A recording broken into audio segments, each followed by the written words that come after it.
नमस्कार मित्रांनो, मी राहुल खेमनर. आपलं स्वागत आहे माझ्या यूट्यूब चॅनलवरती. आज जो आपण स्टडी करणार आहोत सेल बायोलॉजीमधला खूप इम्पॉर्टंट चॅप्टर्स. हा चॅप्टर जो आहे तर ते काय ऑलवेज 5 मार्क्ससाठी किंवा 10 मार्क्ससाठी असतो. So their name is the nucleus. हा चॅप्टर आज आपण पूर्णपणे या व्हिडिओमध्ये स्टडी करणार आहोत. ह्या चॅप्टरमध्ये आपण न्यूक्लियस चॅप्टरमध्ये फर्स्टली आपण काय बघणार आहोत, इंट्रोडक्शन. फर्स्टली जे बघणार आहोत ते आपण काय बघणार आहोत, इंट्रोडक्शन. इंट्रोडक्शन झाल्यानंतर आपण अल्ट्रास्ट्रक्चर बघणार आहोत. अल्ट्रास्ट्रक्चर झाल्यानंतर आपण न्यूक्लियर पोर कॉम्प्लेक्स बघणार आहोत आणि न्यूक्लियर पोर कॉम्प्लेक्स झाल्यानंतर शेवटी आपण फंक्शन्स ऑफ न्यूक्लियस बघणार आहोत. ह्या चॅप्टरमध्ये आपण हे सगळं बघणार आहोत. So let's start. New point, introduction. Introductions of nucleus. We already know nucleus is the most important. They can control the all cell activity. जो न्यूक्लियस जे आहे तर काय तो सगळ्या सेलच्या ॲक्टिव्हिटी कंट्रोल करत असतो. जर इंट्रोडक्शनमध्ये जर आपण बघितलं, so nucleus is the most important cell, most important structure. They can also situated into cytoplasm, means located into cytoplasm of the cells. अलग लक्षात, जे न्यूक्लियस जे आहे तर कुठे आहे, सेलच्या सायटोप्लाझममध्ये लोकेटेड झालेलं आहे. This is the structure of nucleus. हे काय सेलची मेम्ब्रेन आहे, हे सायटोप्लाझम आहे. मेम्ब्रेन, सायटोप्लाझम आणि हे जे स्ट्रक्चर जे आहेत आपल्याला दिसतं इथं हायलाइट केलेलं structure, this is also known as the nucleus. हा काय न्यूक्लियस आहे. आज आपण याच्याबद्दल स्टडी करणार आहोत. अलग लक्षात, न्यूक्लियस जर बघितला तर काय all activity of cell control by nucleus. जे आहेत सेलच्या सगळ्या ॲक्टिव्हिटी जे आहेत तर कोण करत असतं, न्यूक्लियस करत असतो. It's is the brain of cells. हा जर आपण जनरली बघितलं तर काय ब्रेन ऑफ द सेल. जसं आपल्या बॉडीमध्ये आपल्या बॉडीची ॲक्टिव्हिटी जे आहे तर ब्रेन कंट्रोल करत असतं, तसंच सेलच्या ॲक्टिव्हिटी जे आहे तर न्यूक्लियस कंट्रोल करत असतं.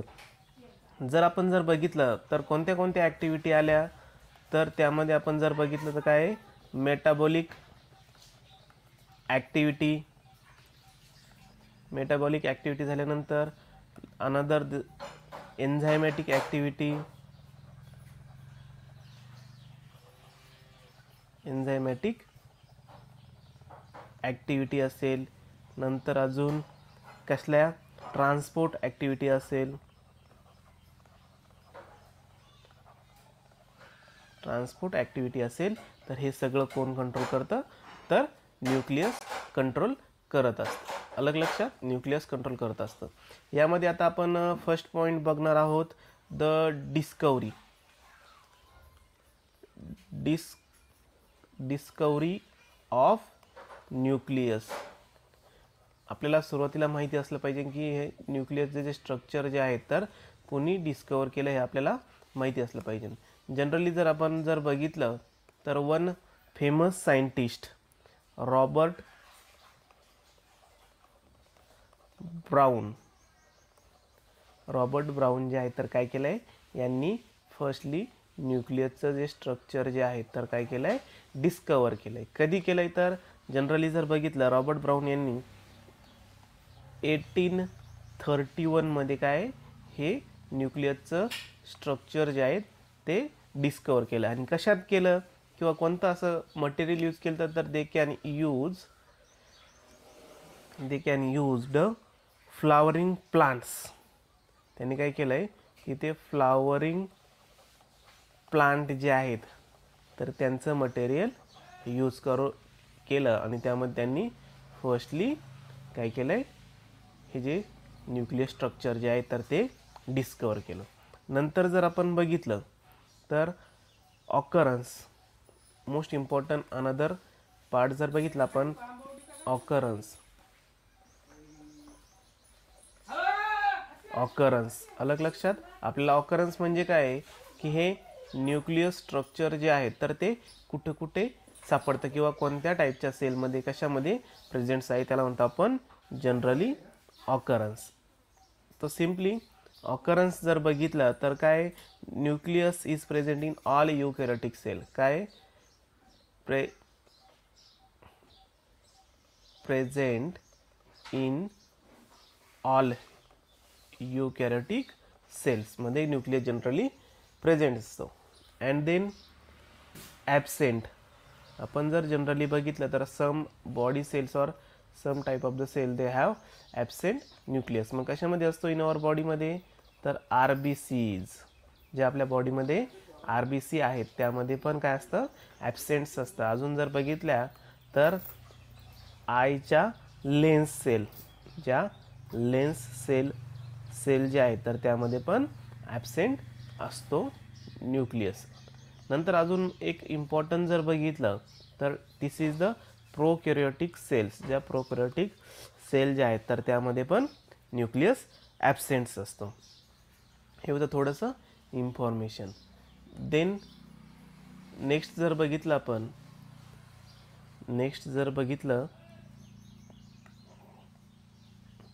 आपण तर यामध्ये shape, generally shape is the most important. Shape जर बघितला आपण न्यूक्लियसचा तर it is also variables according to the cell shape, size, structure and फंक्शननुसार हा सेलचा शेप काय व्हॅरिएबल्स आहे. बट इट जनरली जर आपण जनरली जर बघितला तर दे हॅव स्पेरिकल शेप. आपण जर जनरली बघितला न्यूक्लियसचा शेप तर काय, दे हॅव स्पेरिकल शेप. कसा असतो, स्पेरिकल शेप जनरली न्यूक्लियसमध्ये प्रेझेंट्स असतो. नंतर आपण जर बघितलं some examples of another examples, नंतर काय, काही सेलमध्ये डिस्क शेप जे आहेत किंवा डिस्क शेप सारखा न्यूक्लियस प्रेझेंट असतो. आणि तो कोणत्या सेलमध्ये प्रेझेंट असतो तर स्कॅमोसा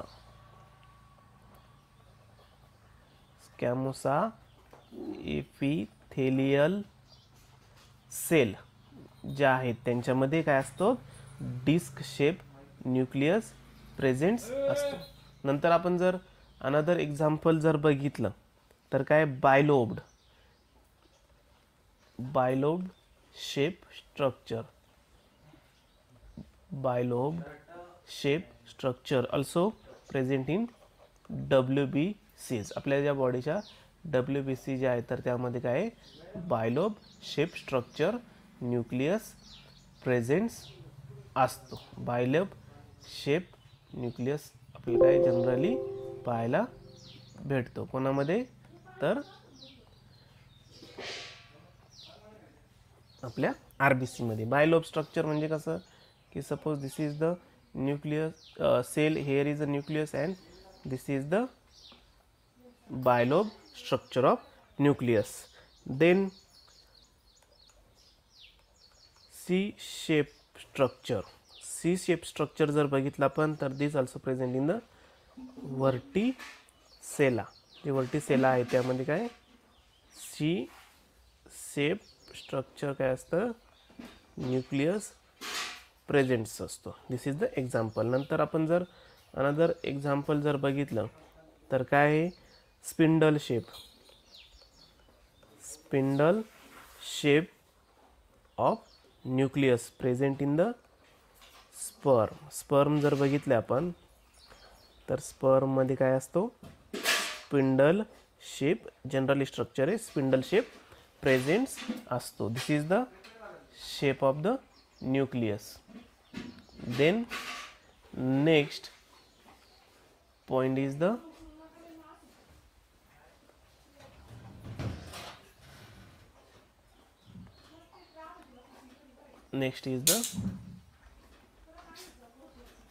size. The size of nucleus also variable. न्यूक्लियसची साईज जी आहे तर ती काय variable according to the type of cells. जशी सेलचा टाईप आहे त्यानुसार व्हेरिएबल्स आहे. कसा कोणत्या पॅरामीटरनुसार व्हेरिएबल्स आहे तर size of cells. Size of cell, सेलची साईज जशी तसा न्यूक्लियसचा साईज असेल. आणि नंबर ऑफ क्रोमोझोम्स काय की नंबर ऑफ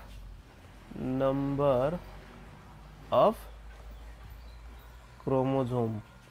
जसे क्रोमोझोम प्रेझेंट्स असेल तसा त्याच्यानुसार त्याचं काय व्हेरिएबल्स साईज असेल. अलग लक्षात. जर आपली सेल जर मोठी असेल तर त्याच्यामधला suppose this is the largest cell, त्याच्यामध्ये पण कसं असणार आहे लार्जेस्ट न्यूक्लियस असणार आहे. सपोज ही सेल आहे पण त्यामधला न्यूक्लियस जर मोठा असेल तर त्यामध्ये असणारे जेनेटिक मटेरियल क्रोमोझोम कसे असणार आहे जास्त असणारे. मायटोटिक ड्युरेशनमध्ये प्रोफेज असेल किंवा दुसऱ्या फेजेस असेल त्यामध्ये त्याच्यानुसार ते व्हेरिएबल्स आहेत. अलग लक्षात. नंतर जर आपण बघितलं तर काय पोझिशन ऑफ न्यूक्लियस. पोझिशन जर बघितली आपण पोझिशन ऑफ न्यूक्लियस. पोझिशन जर बघितली तर काय मोस्ट ऑफ द सेल काय most of the cell they are located into the centrally काय सेंट्रली लोकेटेड. नंतर आपण जर बघितलं सेंट्रली लोकेटेड न्यूक्लियस असतो. बट काही सेल ज्या आहेत तर त्या काय करतात त्यांची पोझिशन व्हॅरीज असते according to the cell type and function.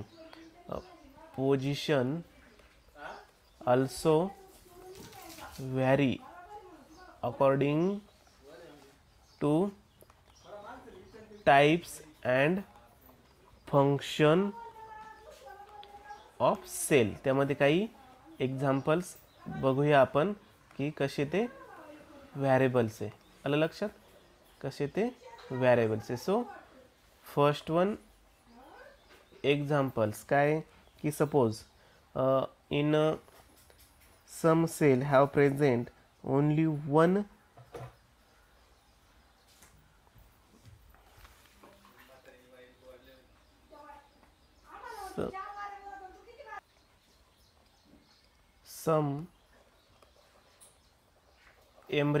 some embryonic cell, they are located into the peripheral and but some cells are located into the central. Some cell have basal, their position is variables. Then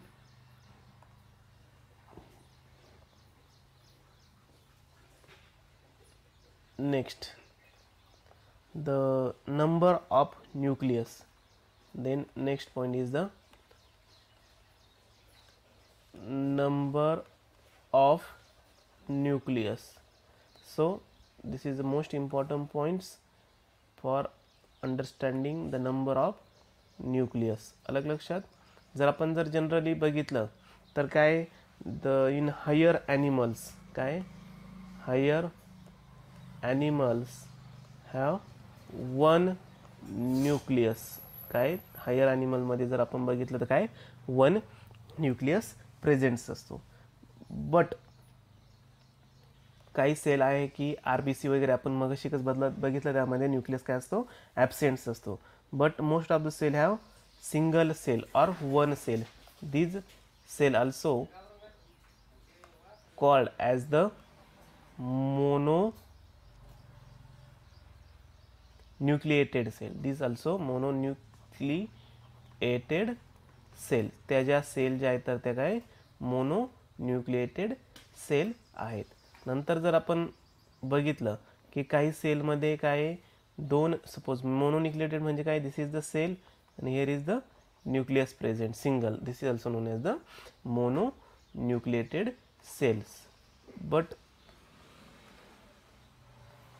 But some cell have one or more than two nucleus. So suppose ही काय एक sale आहे, लक्षात या सेलमध्ये इथे एक nucleus present आहे, इथे एक न्यूक्लियस प्रेझेंट आहे, म्हणजे काय more than one or two काय टू न्यूक्लियस आहे. सपोज न्यूक्लियस जर प्रेझेंट्स असेल तर त्याला आपण काय म्हणणार आहे, बाय न्यूक्लिएटेड सेल्स. बाय म्हणजे काय दोन, काय binucleated cell and mononuclear. Bi म्हणजे काय दोन अँड मोनो म्हणजे काय सिंगल. देन थर्ड वन जर अजून एक टाईप जर बघितला तर काही सेलमध्ये काय जर बघितलं आपण तर काय नॉट्स ऑफ न्यूक्लियस प्रेझेंट असतो, आपण त्याला काय म्हणतात न्यूक्लिआय.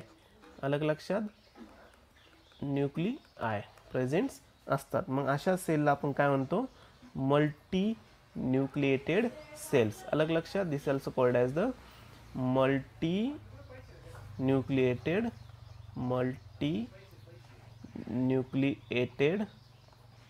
cells.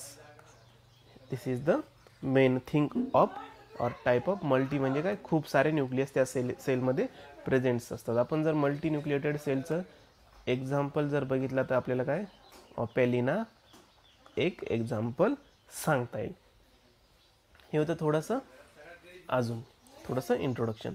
Then we focus on the ultra structure of the nucleus. Ultra structure, तर काय आपल्याला अल्ट्रा स्ट्रक्चर बघायचं आहे.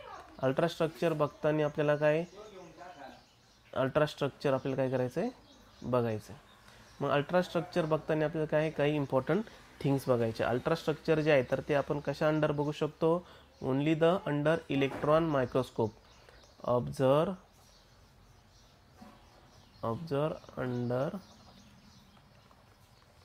Electron microscope. जो इलेक्ट्रॉन मायक्रोस्कोप आहे त्याच्याच खाली आपण काय करू शकतो, न्यूक्लियसचं अल्ट्रास्ट्रक्चर स्टडी करू शकतो आणि त्याचे आपण पार्ट बघू शकतो. आपण जर जेव्हा under the electron microscope observe केल्यानंतर आपल्याला काय दिसणार आहे, न्यूक्लियसचे काही पार्ट दिसणार आहे. काय दिसणार आहे आपल्याला, न्यूक्लिअर मेम्ब्रेन दिसणार आहे, न्यूक्लिअर मेम्ब्रेन दिसेल आपल्याला. नंतर न्यूक्लिअर मेम्ब्रेन असेल, न्यूक्लिओप्लाझम असेल, नंतर काय असणार आहे आपल्याला, काही क्रोमॅटिन दिसेल, थ्रेड लाईक स्ट्रक्चर दिसेल. देन नंतर काय दिसणार आपल्याला, न्यूक्लिओलस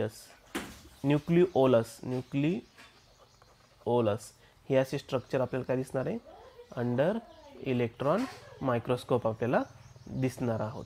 नंतर let's start with the study the ultra structure. आपल्याला आता काय बघायचं आहे, ultra structure of the nucleus. Let's डायग्रॅमॅटिकली आपण काय करणार आहे, आता एक डायग्रॅम ड्रॉ करणार आहे आणि त्या डायग्रॅमवरूनच त्याचा अल्ट्रा स्ट्रक्चर आपण सिम्पली फक्त बघणार आहोत. जनरली आपण जर बघितलं तर काय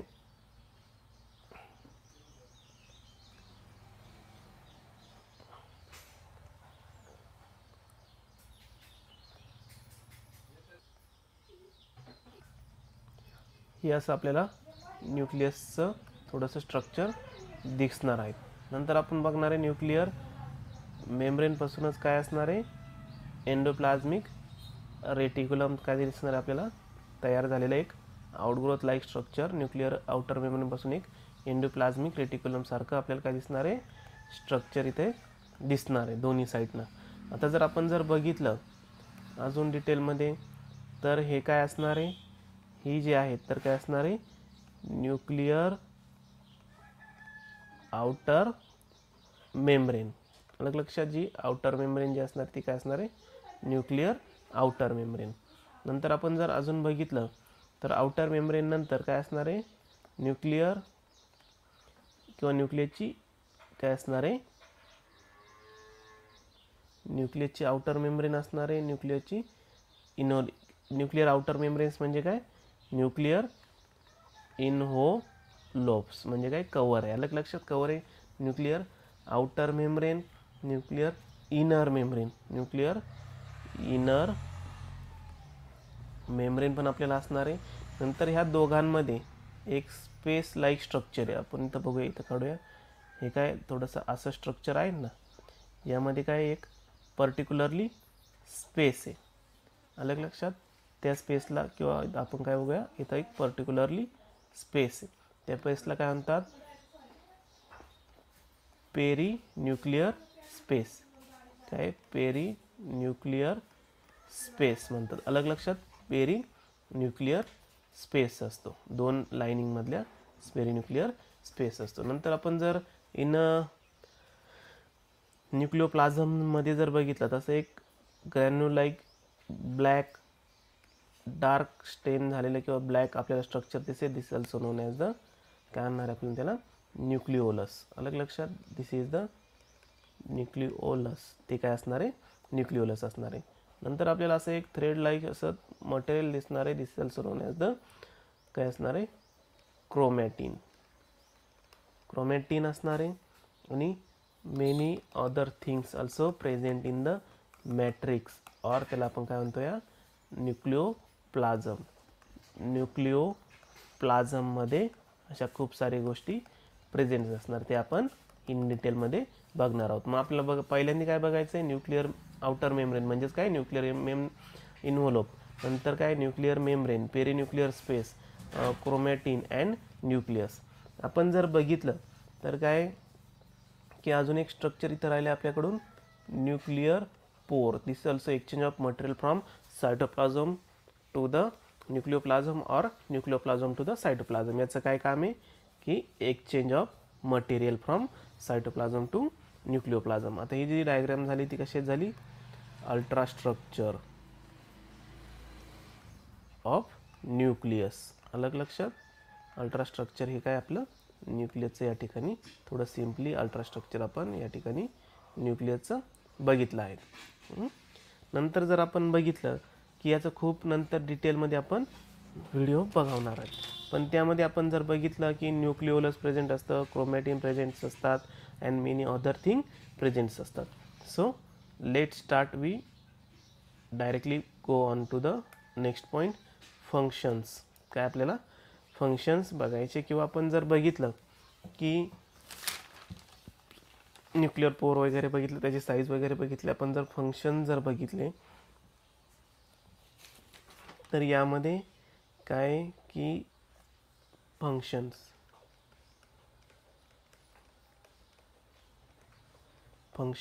ऑफ न्यूक्लियस. काय न्यूक्लियसचे आपल्याला फंक्शन्स बघायचे. काय काय फंक्शन असेल बरं न्यूक्लियसचे, आपण जर जनरली बघितले तर काय, nucleus, function of nucleus, it is control all the cellular activity. काय करतोय तो, it control all cellular activity. सगळं कोण करत असतं, न्यूक्लियस करत असतं. नंतर आपण सेकंड जर फंक्शन बघितले, असे लॉट्स ऑफ फंक्शन, त्याच्यामध्ये सेकंड जर फंक्शन बघितलं, it as a heart of the cell. It as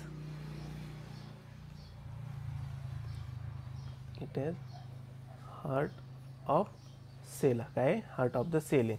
नंतर काय म्हणू शकतो आपण त्याला, न्यूक्लियसचे फंक्शन जर बघितले, it is act as brain of cell. तो काय, सेलचा ब्रेनने. त्याच्यामुळे ते काय करतोय, they can control the all metabolic, किंवा आपण अजून एक फंक्शन सांगू शकतो, they can control the metabolic activity. ज्या सेलच्या ज्या मेटाबॉलिक ॲक्टिव्हिटी आहे तो पण कंट्रोल करतो. नंतर आपण जर अजून जर फंक्शन जर बघितले तर these also play important role in the hereditary. काय, ते जेनेटिक मटेरियल जे आहेत, हेरिडेटरी मटेरियल ट्रान्सपोर्ट एक्सचेंज करण्याचं किंवा रिप्लिकेशन, ट्रान्सक्रिप्शन, ट्रान्सलेशन प्रोसेस असेल त्या तिथं प्ले इम्पॉर्टंट करत असतो. नंतर अजून कुठं प्ले रोल करत असतो ह्या, तर आपण जर बघितलं तर काय, differentiation in the embryonic cell. या एम्ब्रियोनिक सेल त्यामध्ये काय करत असतो, डिफरन्शिएशन कुठं करत असतं तर एम्ब्रियॉनिक सेल डेव्हलपमेंटमध्ये वेगवेगळ्या सेलला वेगवेगळं काम करून वेगळे ऑर्गन फॉर्मेशन करण्याचं काम कोण करत असतं, न्यूक्लियस करत असतो. नंतर आपण जर बघितलं नेक्स्ट फंक्शन काय, नेक्स्ट फंक्शन जर बघितलं तर काय, nuclear membrane also exchange material between cytoplasm and nucleoplasm. काय मग न्यूक्लियसची मेम्ब्रेन जर बघितली आपण, काय न्यूक्लियसची मेम्ब्रेन जर बघितली तर ते also exchange material from cytoplasm to nucleoplasm and nucleoplasm to cytoplasm. Nuclear membrane play important role in exchange of material from cytoplasm to nucleoplasm. आणि त्यालाच आपण काय म्हणू शकतो किंवा व्हाईस वर्सा, दोन्हीकडून पण ते काय करते, चेंज करत असते. And then lots of function आहे but sufficient, here is the sufficient for the hour. So thanks. जर आवडलं असेल तर लाईक, सबस्क्राईब आणि शेअर करायला विसरू नका. Thank you for watching. आणि हां, न्यूक्लियसचं जे अल्ट्रास्ट्रक्चर आपण नंतर परत इन डिटेलमध्ये नेक्स्ट पार्टमध्ये